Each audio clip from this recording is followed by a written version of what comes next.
Okay, let's see. We're going to turn it sideways this time, and I hope that this is not upside down. So this is the back yard of 104 Cynthia.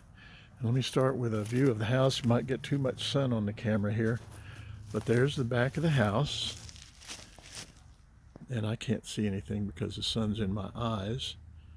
But you've got that porch with all those windows on it. You've got the two-car enclosed, we're calling it a storeroom or a workroom, with a carport. The pod doesn't stay. All right, now let me get back in the shade so I can see. Here's the pool, of course. It's not big. It's about 20 feet long, maybe 24 feet long. Everything around here is 12 by 24. This little shed that I'm standing outside of here is 12 by 24. That white shed over there, let's see, not there. There, that shed is real nice for tools. It's got a roll-up ramp for like a lawnmower, couldn't think of it, or something. Also 12 by 24. So anyway, you can see we've got lots and lots of trees. Big old pile right here. When they cut down some trees, there's some huge stumps in there. I mean, logs. And this metal shed right here, I'll come around to it in a minute, just filled with firewood. Now I'm talking about that shed. This little shed here is just empty.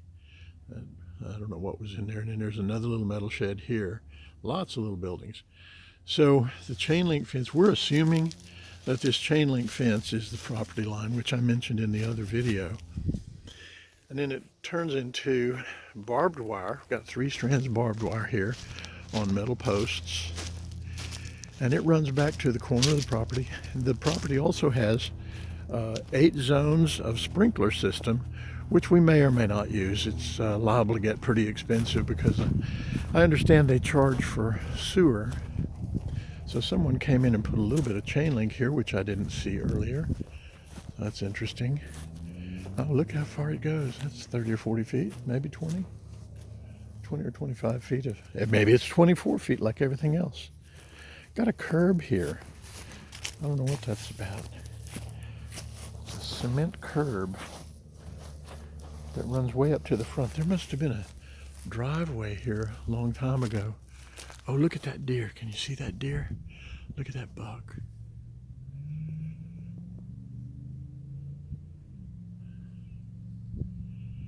I'll be darned.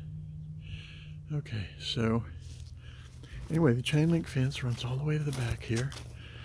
And I'll give a quick view again. There's another little metal shed. And there's the one with all the, come over here. It's just filled with firewood.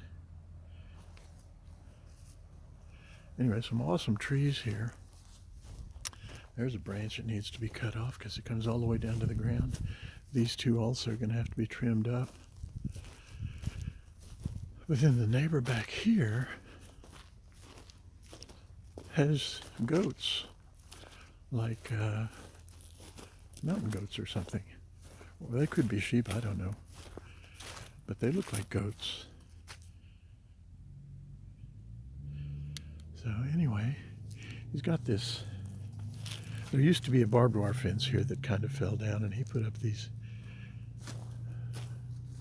kind of barn or corral panels. But here's a look back toward the house.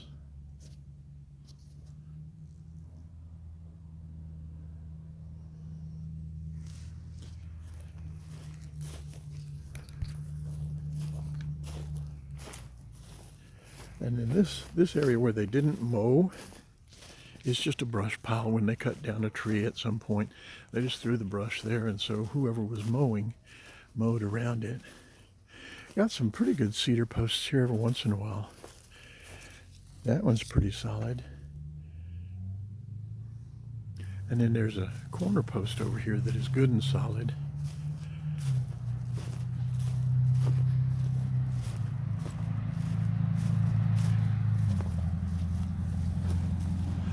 Now the challenge, I wanted to put a building back here where we're open, but we've got power wires that run overhead here. So they're kind of cutting off the back corner for me. So it's like if I put in a workshop, a big building, then I'm going to have to take this fenced-in area here,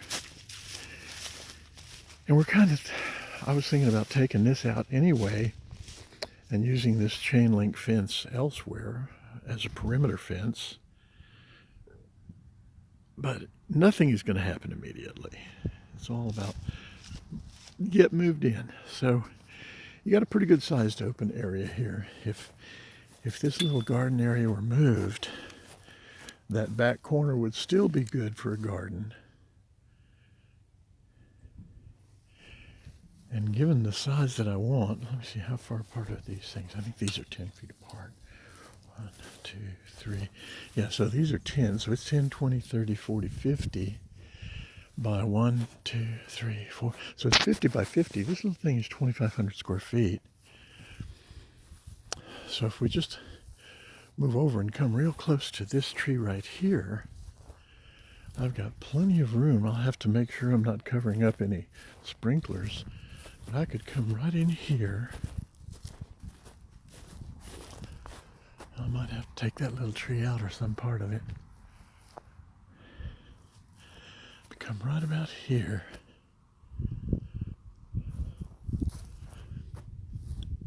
And I could get a good 40 by 40 or maybe even a 40 by 60. 1, 2, 3, 4, 5. And I could get a 40 by 50 in here. Plenty tall. Yeah, that would work. So here's the back side looking at there's that shed.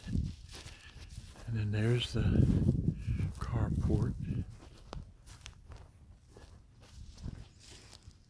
And the doors into the rest of the house.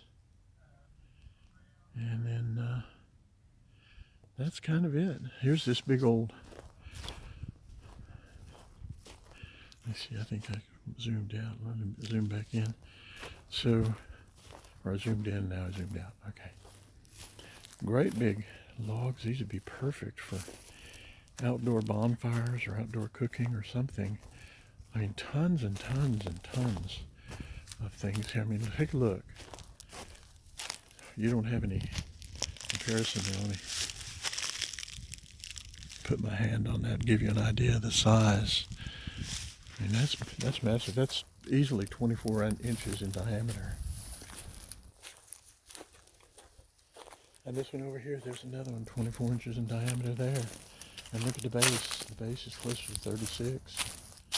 No, it's more like 30. A couple of real big ones there. It makes me sad. But if everything is covered with trees and you need some open area, you got to cut them down. And there's all kinds of firewood there. And this is a pole for a pool cover. So, what do we got here? Oh, got a little winch. Well, that's about it. So, that's the place.